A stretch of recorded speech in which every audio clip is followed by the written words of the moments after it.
हरियाणा के लिए विशेष तौर पर ऐतिहासिक दिन इसलिए है कि हमारी गीता की जन्मस्थली पवित्र तीर्थ स्थल कुरुक्षेत्र में हमारे माननीय मुख्यमंत्री के साथ ही योग गुरु जिन्होंने योग को दुनिया तक पहुंचाया है, आदरणीय बाबा रामदेव जी ने, उन्होंने स्वयं आकर हरियाणा को गौरवान्वित किया है। और पूरे देश को प्रधानमंत्री जी ने ये संदेश दे दिया है कि भारत दुनिया का मार्गदर्शक है, चाहे वो स्वास्थ्य का क्षेत्र हो, चाहे शिक्षा का क्षेत्र हो, चाहे वो भाईचारे का क्षेत्र हो, चाहे वो शांति का क्षेत्र हो। दुनिया का मार्गदर्शक भारत है। भारत की संस्कृति जो सनातन संस्कृति है वही दुनिया में शांति स्थापित रख सकती है। भारत की योग पद्धति है वही दुनिया को निरोग रख सकती है। भारत की शिक्षा पद्धति है वही दुनिया में भाईचारा रख सकती है। तो पूरी दुनिया को प्रधानमंत्री जी ने भारत के विज़न के बारे में, भारत के चरित्र के बारे में, भारत की संस्कृति के बारे में, भारत के साहित्य के बारे में, भारत की शिक्षा के बारे में, भारत के योग के बारे में परिचित करवा दिया है। और यहाँ तक भी, क्योंकि भारत मिलेट का सबसे बड़ा उत्पादक देश है, मोटे अनाज का, प्रधानमंत्री जी ने पूरी G20 में पूरी दुनिया के देशों को ये भी बताया कि मोटा अनाज है वही स्वास्थ्य के लिए सबसे ज़्यादा लाभदायक है।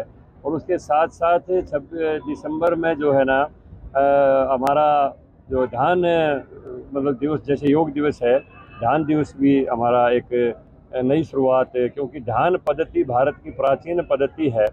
और हमारे ऋषि मुनियों ने दुनिया को ये बताया है कि जब आदमी स्वयं के अंदर झांकना शुरू कर देगा, अपने आप को देखना शुरू कर देगा, तो दुनिया को देख लेगा। जो पिंडे सो ब्रह्मांडे, जो हमारे पिंड में है, शरीर में है, वही पूरे ब्रह्मांड में है। ये भारत की शिक्षा है। तो ये ध्यान पद्धति भी आप दुनिया को, भारत की एक शुरुआत कर दी गई है भारत द्वारा। तो आज योग दिवस के ऊपर मैं यही कामना करता हूँ। हमारे साथ पूर्व में स्पीकर रहे श्री गुरुपाल जी हैं, हमारे जिलाध्यक्ष सप्रा जी हैं, और हमारी बहन जी रोजी मलिक आनंद जी हैं, और यहाँ के उपायुक्त, युवा उपायुक्त हमारे गुप्ता जी, और सभी अधिकारियों ने बहुत ही अच्छा यहाँ पर आयोजन किया है। बहुत ही सुंदर आयोजन था। तो मैं इन सबको बधाई देता हूं और कामना करता हूं कि मेरा देश स्वस्थ रहे और दुनिया को मार्गदर्शित करे। देखिए, पूरी दुनिया ने देखा है 2014 के बाद जो परिवर्तन आए हैं। सबसे पहली बात, भारत में एक अखंड भारत की जो हम कभी कल्पना करते थे, आज़ादी के बाद जो साकार रूप नहीं हुआ पाया था धारा 370 की वजह से, धारा 370 टूट गई, 35 से टूट गई। आज कश्मीर से कन्याकुमारी तक जो है रेलवे नेटवर्क से भारत को जोड़ दिया गया है। भारत में नई शिक्षा नीति आ गई है, जिसमें हर बच्चे को अपनी मातृभाषा के अंदर UPSC तक के भी एग्ज़ाम देने का, उसमें इंटरव्यू में उत्तर देने का भी अधिकार होगा। और भारत में जो है इंडिजिनियस, मतलब स्वदेशी उत्पाद की तरफ जो जोर दिया गया, तो पूरी दुनिया को भारत ने बता दिया कि हम किसी से पीछे ना रक्षा उत्पाद में है, ना अनाज उत्पाद में है।